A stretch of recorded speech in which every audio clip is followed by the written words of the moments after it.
네, 스팟라이트 시간입니다. 최근에 건설주와 관련된 여러 가지 이슈가 터졌는데요. 건설주 주가 전망 이 시간 살펴보겠습니다. 네, 파이낸셜 뉴스 차성록 부장 모셨습니다. 안녕하세요. 네, 안녕하세요.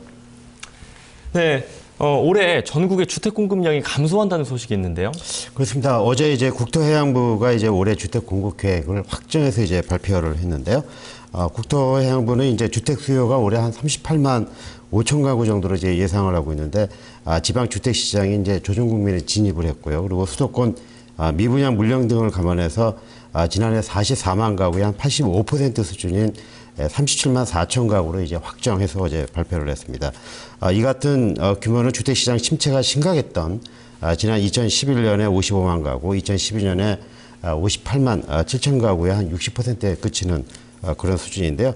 특히 지방 같은 경우에는 17만 4천 가구로 지난해 31만 8천 가구에 비해서 거의 절반 수준까지 이제 줄어든 수치입니다. 수도권은 전세난 등을 감안해서 20만 가구로 지난해와 같은 수준을 유지하기로 했고요. 하지만 임대주택은 전월세 시장 안정을 위해서 지난해 8만 가구보다 12.5%가 중간 9만 가구를 짓기로 했습니다. 네, 우선 공급량은 이렇게 줄어들 것으로 보이는데 그렇게 되면 올해 준공 물량은 어느 정도 수준인가요? 준공 물량은 지난해 비해서는 좀 늘어날 전망입니다. 올해 주택 준공 물량은 전국적으로 한 44만 8천 가구로 지금 예상이 되고 있는데요. 지난해 39만 6천 가구보다 4만 2천 가구가 이제 늘어나게 됩니다. 하지만 수도권은 17만 3천 가구로 지난해 17만 8천 가구보다 소폭 감소할 것으로 전망이 되었고요. 공공택지는 수도권이 6.3km 그리고 전국에서는 11.95km가 이제 공급이 되는데요. 부문별 보게 되면 택지개발규가 0.3km고요. 공공주택지구가 1.9km입니다. 국토부는 이 같은 공급계획 외에도 올해 전월세 시장 수급 안정을 위해서 임대주택 공급을 확대하기로 했고요. 전월세 간 주거비 불균형 완화라든가 임대차 시장, 인프라 선진화도 지속적으로 이제 추진하기로 했는데요. 아울러서 재건축 규제 완화 등 주택시장 정상화 방안 역시 지속적으로 추진하기로 했습니다. 네, 또 정부가 해외 건설 수주도 적극적으로 지원하기로 결정했죠. 그렇습니다. 어제 이제 국토교통부가 그 대외경제장관회의를 열고 이제 2014년도 해외 건설 추진 계획을 이제 보고를 했는데요. 보고 내용을 보게 되면은 올해 해외 건설의 수주 목표가 700억 달러인데요. 이 같은 700억 달러 달성을 위해서 우리 기업들의 해외 건설 사업 수주 기회 확대를 적극 지원하기로 했습니다. 또 리스크 관리 지원을 통해서 수익성을 높이고요. 질적 내실을 이제 꾀한다는 그런 이제 전략을 발표했는데요. 국토부는 이를 위해서 맞춤형 금융 지원 강화라든가 해외 건설 수익성 제고 지원 그리고 중소 중견기업 진출 확대 그리고 진출 시장의 공정 다변화 그리고 효율적 지휘체계 구축 등 5가지 내용을 큰 틀로 해서 수주 확대라든가 수익성 향상 지원에 나선다는 방침입니다. 특히 이제 이 같은 그 5가지 내용 가운데서도 좀 주목을 끄는 것이 맞춤형 금융 지원이라고 할 수 있겠는데요. 글로벌 인프라 펀드를 공공주도 펀드로 이제 확대 개편하고요. 중소 중견기업의 이행성 보증을 위해서 시중은행에서도 사업소 평가를 통한 보증서 발급이 가능하도록 했습니다.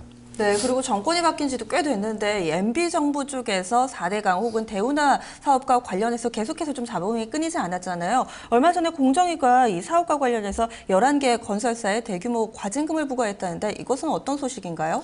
건설주에는 이제 뭐 악재 같은 그런 이제 이슈였었는데요.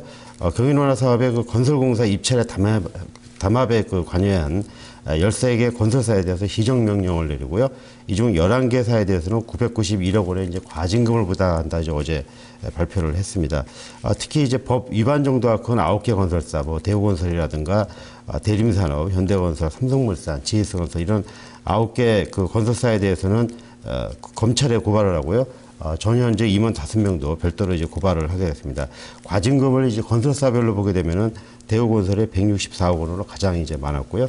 SK건설이라든가 대림산업, 현대건설은 모두 100억 원대 이상의 과징금을 이제 부여받았습니다. 네, 어제 증시에서 건설주 주가는 어땠는지 확인해 볼까요? 과징금 부과 소식에도 건설주 주가에는 뭐 별다른 영향을 주지 못했는데요. 대우건설 같은 경우는 오히려 3.2%가 주가가 오르면서 8,020원에 이제 장을 마감하는 모습 보였고요. 그리고 지배구조 이슈가 불거진 삼성물산은 3.73%가 오르면서 6만 4천 원의 장을 마감을 했습니다. GS건설도 1% 정도 주가가 올랐고요. 반면에 현대건설은 0.7% 정도 하락을 했습니다. 대림산업은 1.15%, 그리고 한라는 3.39% 하락을 했는데요. 어제 같은 경우 수급을 살펴보게 되면은 외국인은 삼성물산하고 삼성엔지니어링을 순매수하는 모습 보였고요. 기관도 역시 삼성물산, 삼성엔지니어링을 순매수하면서 지배구조 이슈에 대한 관심을 좀 드러냈습니다. 그리고 GS건설이라든가 현대산업개발도 순매수하는 그런 모습을 보였습니다. 네, 증권가에서는 건설업종 어떻게 보고 있나요? 과징금 부과학제는 영향을 제한적으로 평가를 하고 있고요. 미래에셋증권이 이제 관심 있는 보고서를 최근에 이제 냈는데요. 건설주의 가운데서는 이제 합병 등으로 성장 가능성이 있는 업체를 좀 주목해야 된다 이렇게 추천을 했습니다. 현대건설 같은 경우에는 이제 현대앵코, 현대엔지니어링이 합병하면서 앞으로 더 성장 가능성이 이제 커진 것으로 분석을 하고 있고요. 그리고 이제 앞서 잠깐 언급해드렸습니다만은 삼성물산 같은 경우는 삼성그룹의 이제 지주회사 체제로 그룹 지배구조를 개편하면서 수혜를 볼 수 있는 것으로 평가를 하고 있는데요. 앞으로 건설주에 대해서는 단기 이슈에 매달리기보다는 장기적인 성장성을 좀 주목해야 된다 이렇게 전문가들 평가를 하고 있습니다. 특히 해외 플랜트 수주 능력이 있는 대형 건설주에 대한 투자가 좀 바람직하다 전문가들 분석을 하고 있고요.